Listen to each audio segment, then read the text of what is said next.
전 세계에 유례가 없는 일입니다. 과거엔 유엔 원조를 받던 나라에서 이제는 세계를 돕는 나라가 되었습니다. 한국만이 배고픔을 극복한 유일한 나라입니다. 어떻게 이 좁은 나라에서 이런 기적이 일어날 수 있었을까요? 제 이름은 루이스입니다. 저는 전형적인 대학 교수와는 조금 다릅니다. 물론 겉모습은 교수답게 생겼어요. 키가 크고 날씬하며 코 위로 자꾸 미끄러지는 두꺼운 안경을 쓰고 있죠. 사람들은 제가 평생 책에 둘러싸여 살아온 줄 알지만 사실 저는 전 세계 10개국 이상을 다니며 큰 퍼즐을 풀기 위해 노력해왔습니다. 왜 세계에는 식량이 충분함에도 불구하고 여전히 굶주리는 사람들이 많은가요? 지난 20년 동안 저는 각국이 국민을 어떻게 먹여 살리는지 연구해왔습니다. 저는 스스로를 식량 교수라고 부릅니다. 요리를 가르치는 분은 아니고 굶주림과 그것을 해소하는 방법을 연구하는 사람이지요. 수업은 여기까지입니다. 제가 강의 노트를 정리하며 말씀드렸습니다.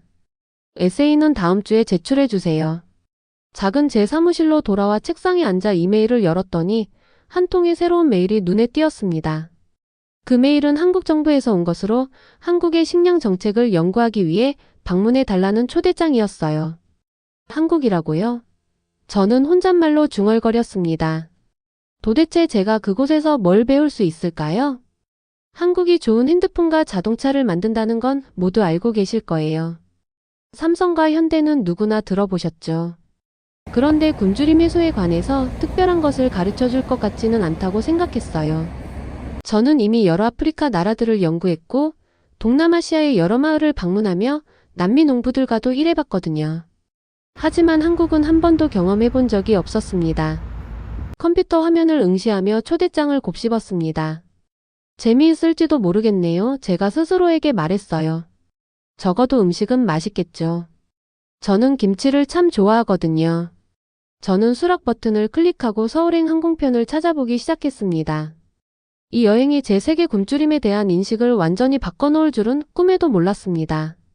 이건 그냥 또 다른 연구 여행이 아니라 모든 것을 바꾸어 놓을 여정이 될 것이었습니다. 비행기가 서울로 하강할 때 저는 비행기 창문에 코를 대고 밖을 내다보았습니다. 아래로는 불빛의 바다가 펼쳐져 있었어요. 높은 빌딩들, 분주한 고속도로, 그리고 어둠 속을 밝혀주는 빛나는 다리들이 보였습니다. 불과 70년 전만 해도 이곳은 지구상에서 가장 가난한 곳 중 하나였다는 게 믿기 어려웠습니다. 비행 중 저는 인터넷을 검색하며 한국에 관한 정보를 찾아보았습니다. 그때 흥미롭고 이상한 점을 발견했어요. 한국에서는 사람들을 만날 때 안녕하세요나 잘 지내세요? 대신에 식사하셨어요? 라고 묻는 경우가 많더라고요. 저에게는 좀 이상하게 느껴졌습니다. 미국에서는 좋은 아침이나 어떻게 지내? 라고 인사하잖아요. 왜 한국인들은 인사말로 식사 여부를 묻는 걸까요? 착륙 후 저는 공항에서 제 이름이 적힌 표지판을 찾으려고 돌아다녔습니다. 그때 밝은 미소를 지은 한 젊은 여성이 손을 흔들며 다가왔어요. 루이스 교수님, 한국에 오신 걸 환영합니다. 저는 통역사 민지라고 합니다. 그녀가 밝게 인사드리며 말씀하셨고, 바로 저녁은 드셨나요? 라고 물으셨습니다. 저는 그 인사말을 보고 미소를 지으며 대답드렸어요. 네, 비행기에서 조금 먹었습니다. 민지 씨의 얼굴에 걱정스러운 표정이 스쳤어요. 비행기 음식은 절대 충분하지 않아요? 라고 머리를 저으며 말씀하셨습니다. 진짜 한국 음식을 드셔야 합니다. 여기 근처 유명한 식당에 예약해 두었어요. 사실 저는 전혀 배고프지 않았지만 민지 씨의 단호한 모습에 거절할 수가 없었어요. 택시를 타고 식당으로 가는 동안 민지 씨는 신나게 한국 음식에 대해 이야기해 주셨어요. 말씀하실 때마다 손짓을 크게 하시며 마치 설명하는 음식들이 공중에 그려지는 듯 했어요. 우리 문화에서 음식은 정말 중요합니다. 라고 민지 씨께서 설명해 주셨어요. 그것은 단순히 배를 채우는 것이 아니라 서로를 나누고 보살피는 의미가 있거든요. 식당에 도착했을 때 제 눈은 놀라움으로 커졌습니다. 15가지가 넘는 다양한 요리들이 차려진 것이었어요. 뜨거운 접시에 지글지글 구워진 고기, 김이 모락모락. 나는 찌개에 예쁘게 배열된 알록달록한 채소들, 반짝이는 그릇에 담긴 흰 쌀밥, 그리고 이름조차 제대로 모를 만큼 많은 작은 반찬들이었어요. 이 모든 게 우리만을 위한 건가요? 제가 놀라서 물었습니다. 옆 테이블에 앉은 한 한국 남성이 제 질문을 듣고 웃으면서 말했어요. 아니에요, 아니에요 라고 완벽한 영어로 말씀하시더군요. 한국에서는 모든 것을 함께 나눕니다. 음식은 사람들을 하나로 모으는 힘이 있거든요. 그러고 나서 그는 자신을 서울대학교의 박 교수라고 소개하셨어요. 식사를 하면서 저는 한 가지 흥미로운 점을 발견했어요. 식당 안에서는 아무도 휴대폰을 들여다보지 않고 모두가 식사와 대화에 집중하고 있었습니다. 이는 미국과는 달라 보였어요. 미국에서는 많은 사람들이 식사 중에 휴대폰을 스크롤하는 경우가 많으니까요. 그날 밤 호텔방에서 저는 긴 비행의 피로와 배부름에 푹 잠들었어요. 이 나라는 음식에 정말 신경을 쓰시네요 라고 속삭이며 잠에 들었습니다. 하지만 왜 그럴까요? 무엇이 그들을 이렇게 다르게 만드는 걸까요? 다음날 아침 민지 씨께서 호텔 로비에서 저를 맞이해 주셨어요. 어제보다 에너지가 넘치는 모습이었어요. 좋은 아침입니다, 교수님. 아침 식사는 하셨나요? 라고 밝게 물으시더군요. 저는 웃으며 대답드렸습니다. 아직요. 커피만으로도 괜찮습니다. 민지 씨는 마치 제가 끔찍한 말을 한 것처럼 놀라신 얼굴을 하셨어요. 아침 식사는 가장 중요한 식사예요.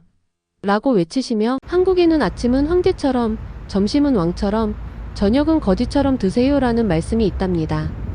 제가 특별한 곳으로 안내해 드릴게요. 다시 한번 저는 다양한 음식들이 가득 차 있는 테이블 앞에 앉게 되었어요. 쌀, 국, 계란, 채소, 그리고 전에 본 적 없는 여러 가지 음식들이었죠. 음식을 먹으며 저는 한국인들이 음식에 집착하는 이유가 단순히 맛있는 식사를 즐기기 때문만은 아니라는 생각이 들기 시작했어요. 한 입 먹다가 저는 민지 씨께 조심스레 물었어요. 민지 씨, 왜 한국인들에게 음식이 그렇게 중요합니까? 왜 안녕하세요 대신 식사하셨어요? 라고 묻는 건가요? 민지 씨의 미소가 살짝 사라지고 눈빛이 진지해졌습니다. 그것은 라고 부드럽게 말씀하시며 굶주림에 관한 이야기예요. 오늘 그 이야기를 보여드리겠습니다. 제 몸에 오한이 스미는 듯 했습니다. 어쩌면 제가 생각했던 것보다 한국에서 배울 것이 더 많을지도 모른다는 예감이 들었어요. 다음날 아침 민지 씨께서 저를 한국농업연구소로 모셔다 주셨어요. 건물은 유리와 철제로 현대적으로 지어졌고 과학자들이 새로운 작물을 시험하는 실험 농지로 둘러싸여 있었습니다. 김 박사님께서 교수님을 기다리고 계세요? 라고 민지 씨께서 로비를 지나며 말씀해 주셨습니다. 그분은 평생을 쌀 연구에 바치셨습니다. 김 박사님은 제가 예상했던 분과는 달랐어요. 작고 연세 지긋하신 분이셨는데 따뜻한 얼굴과 오랜 세월 농장에서 일해온 듯 거친 손을 가지고 계셨습니다. 그래서 루이스 교수님, 김 박사님께서 차 한 잔을 내어주시며 말씀하셨어요. 교수님께서 왜 한국인들에게 음식이 그렇게 중요한지 알고 싶어 하신다고요? 눈빛에 반짝임을 머금으시며 우리 역사를 말씀드리겠습니다. 저는 의자에 편히 앉아 경청할 준비를 했습니다. 1950년대 한국 전쟁 후 우리나라는 완전히 폐허가 되어버렸습니다. 라고 김 박사님께서 시작하셨습니다. 도시들은 폭격으로 잿더미가 되었고 농지는 황폐해졌습니다. 사람들은 곳곳에서 굶주림에 시달렸죠. 생존을 위해 다른 나라들의 구호에 의존할 수밖에 없었습니다. 김 박사님께서는 오래된 사진첩을 펼치셨어요. 사진들을 보자마자 제 마음은 무거워졌습니다. 여린 최고의 아이들이 굶주린 눈빛을 짓고 마치 유령처럼 보이는 어른들이 찍혀 있었어요. 보릿고개라는 말을 아시나요? 라고 김 박사님께서 물으셨습니다. 저는 고개를 저었어요. 작년에 쌀이 다 떨어졌는데 아직 새보리를 수확할 준비가 안 된 그 끔찍한 봄날을 의미합니다. 사람들은 그때 굶어 죽었죠. 부모님들은 자녀들이 먹을 수 있도록 식사를 거르기도 했습니다. 많은 분들이 굶주림에 시달리다 생명을 잃었습니다. 제 목구멍이 메어왔습니다. 여러 나라에서 굶주림을 연구해왔지만 이런 사진들을 보고 김 박사님의 개인적인 이야기를 듣자니 교과서에서 배운 그 어떤 것보다도 생생하게 다가왔습니다. 그렇다면 한국은 어떻게 굶주림을 극복했습니까? 라고 제가 여쭤보았습니다. 김 박사님의 얼굴에 밝은 미소가 번지셨어요. 1960년대에 우리 정부는 국민 먹여 살리기를 최우선 과제로 삼았습니다. 그래서 예전 품종보다 훨씬 더 많은 식량을 생산할 수 있는 통일 쌀을 개발했죠. 그분은 여러 종류의 쌀이 진열된 유리 진열장을 보여주셨어요. 통일쌀 알갱이는 다른 쌀보다 훨씬 통통하고 건강해 보였어요. 그러나 가장 중요한 변화는 라고 김 박사님께서 말씀을 이으셨어요. 바로 새마을 운동입니다. 농촌 생활을 개선하기 위한 운동이었죠. 김 박사님께서는 도로를 만들고 집을 개선하며 관계시설을 구축하는 데 함께 일하는 농부들의 옛 사진들을 보여주셨어요. 그 사진 속에는 할아버지, 어머니, 심지어 아이들까지 나란히 일하는 모습이 담겨 있었습니다. 이것은 단순한 정부 프로그램이 아니었습니다. 라고 김 박사님께서 설명하셨습니다. 모든 마을이 함께 힘을 모았고 도구와 지식, 노동을 서로 나누며 협력했습니다. 그 결과 우리의 식량 생산량은 엄청나게 늘어났습니다. 저는 감탄하며 여쭤보았습니다. 그러니까 한국은 기술과 공동체의 협력을 통해 굶주림 문제를 해결한 건가요? 네, 라고 김 박사님께서 고개를 끄덕이셨어요. 하지만 그게 다가 아닙니다. 우리의 굶주림 경험은 음식에 대한 특별한 문화를 만들어냈습니다. 한번 굶어본 사람은 절대 다른 이들이 그 고통을 겪게 하고 싶어 하지 않거든요. 김 박사님께서 제 팔을 부드럽게 만지시며 말씀하셨어요. 그래서 식사하셨어요? 라는 인사가 단순한 말이 아니라 진심 어린 관심의 표현이 된 것입니다. 그분은 창밖을 가리키셨어요. 밖으로 보이는 것은 현대적인 서울의 고층 건물과 분주한 거리들이었습니다. 저 멋진 도시 보이시죠? 제가 어렸을 때는 온통 폐허였지만 지금은 식량이 넘치게 되었어요. 그러나 우리는 굶주렸던 시절을 잊지 않습니다. 김 박사님의 사무실을 나서며 제 마음은 점점 변하고 있음을 느꼈습니다. 한국은 단순히 정책과 기술로 굶주림을 극복한 것이 아니라 남을 먹여 살리는 문화까지 만들어낸 나라였습니다. 다음에는 어디로 가죠? 라고 제가 민지 씨께 물으며 차에 다시 탔습니다. 한국이 지금 어떻게 다른 굶주린 나라들을 돕고 있는지 보러 갑니다. 라고 민지 씨께서 말씀하셨어요. 한번 굶어본 사람은 그 느낌을 잊지 못하니까요. 저는 고개를 끄덕이며 식사하셨어요? 라는 간단한 질문이 이렇게 큰 의미를 지닐 수 있다는 걸 이제서야 이해하기 시작했습니다. 그것은 단순한 인사가 아니라 굶주림을 결코 용납하지 않겠다는 약속이었어요. 다음날 민지 씨께서 저를 코이카라고 적힌 파란 간판이 있는 큰 현대식 건물로 모셔다 주셨어요. 저는 그 기관에 대해 들어본 적은 있었지만 실제로 어떤 일을 하는지는 잘 몰랐습니다. 여기가 한국이 다른 나라들을 도와주는 계획을 세우는 곳입니다. 라고 민지 씨께서 유리문을 지나며 설명해 주셨어요. 건물 안에서 저는 제 또래의 단발머리에 밝은 미소를 가진 박 여사를 만났습니다. 그녀는 코이카 로고가 새겨진 파란색 블레이저를 입고 계셨어요. 루이스 교수님 환영합니다. 라며 박 여사께서 악수하며 인사하셨어요.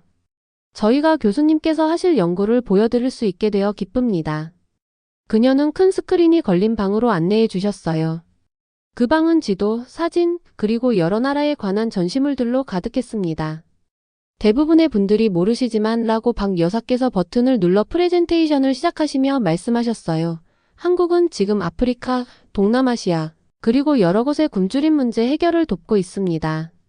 저는 스크린에 비친 장면에 놀라움을 금치 못했어요. 한국의 농업 전문가들이 탄자니아에서 농부들에게 농사 기술을 가르치고 있는 모습, 함께 흙을 만지며 협력하는 모습이 보였습니다. 다른 사진에는 베트남에 심어진 한국에서 개발한 특별한 쌀과 에티오피아의 건조한 땅에서 자라고 있는 가뭄에 강한 옥수수가 나왔습니다.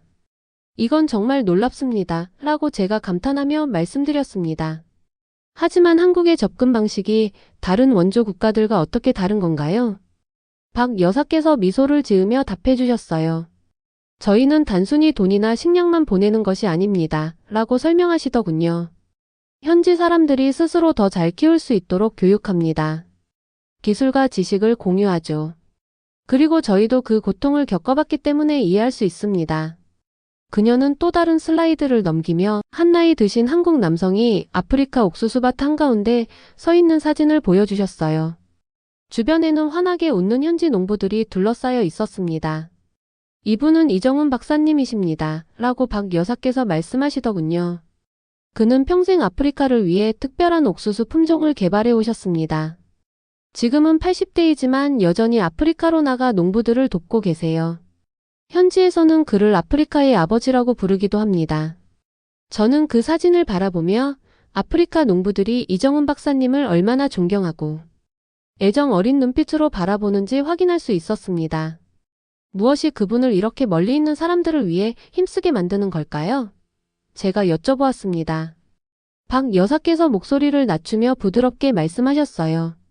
이정훈 박사님께서는 자주 말씀하시죠. 한국도 한때 굶주림을 겪었습니다. 하지만 극복했으니 아프리카도 할 수 있다라고. 그 말씀은 제 마음 깊숙이 와닿았습니다. 세계 굶주림을 연구한 제 경력 동안 이런 식으로 생각해 본 적이 없었거든요. 코이카에서의 만남 후 민지 씨께서 서울의 또 다른 곳으로 데려다 주셨어요. 우리는 한적한 건물 앞에 멈추었고 그곳에는 노인들이 줄을 서 있었어요.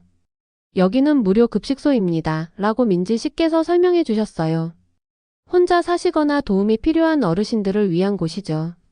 내부에서는 앞치마를 두른 자원봉사자들이 따뜻한 식사를 나눠주고 있었습니다. 저는 막 숲으로 식사를 마친 한 중년 자원봉사자에게 다가가 여쭤보았습니다. 왜 여기서 봉사활동을 하시나요?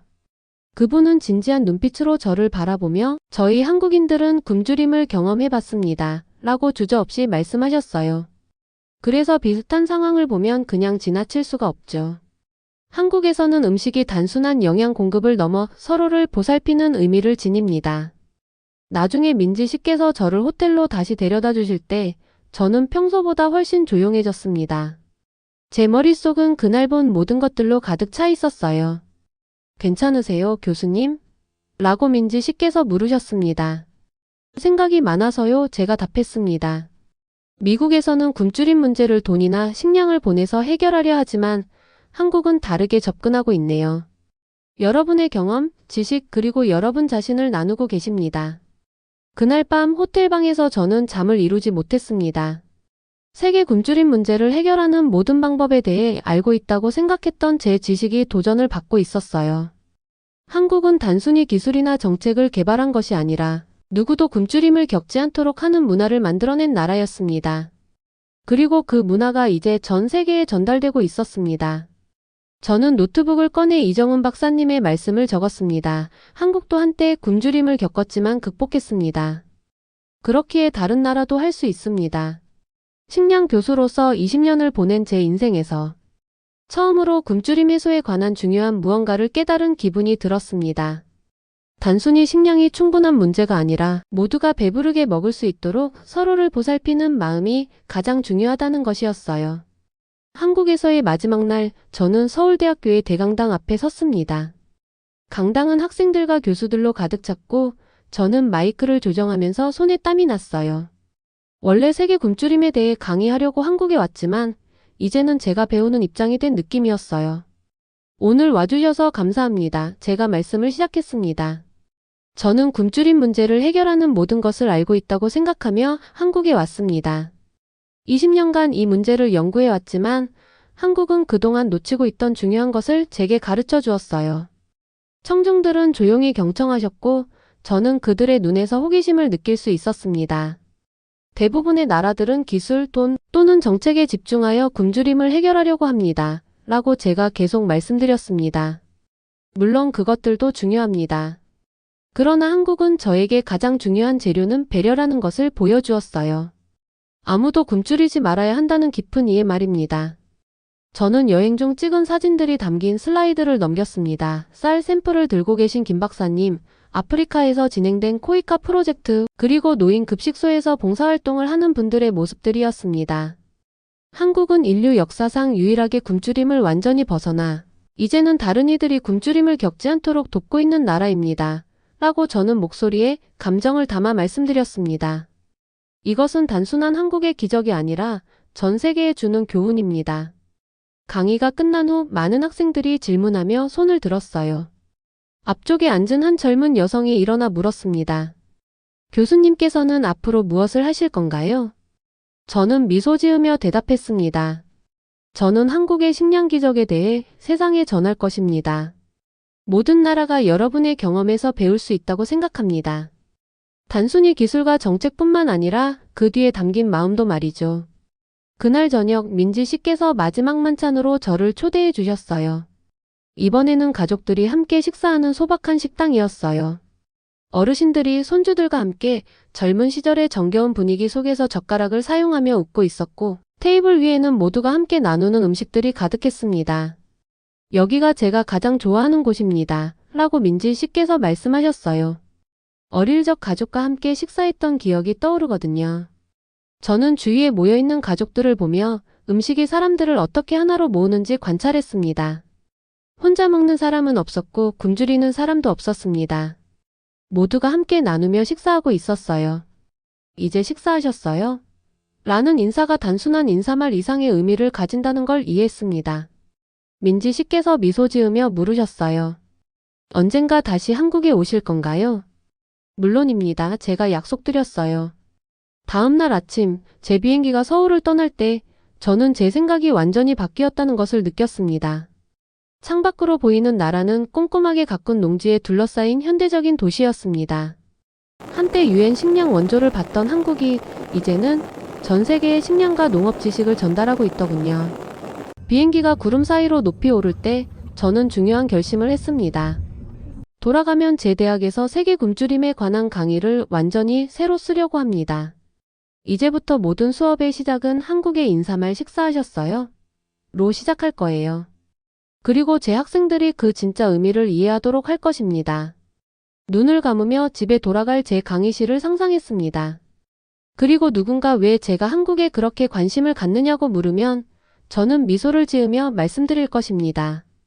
다른 어떤 나라에서도 할 수 없었던 일을 해내셨으니까요. 굶주림에서 남을 돕는 나라로 변모한 그 기적이야말로 최고의 식량 기적입니다.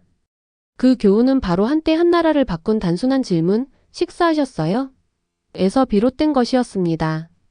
지금까지 사연 들어보셨습니다. 배고픔을 이겨낸 한국이 자랑스럽습니다. 한국인이 밥을 중요시하는 데는 지난 역사가 있기 때문이었습니다.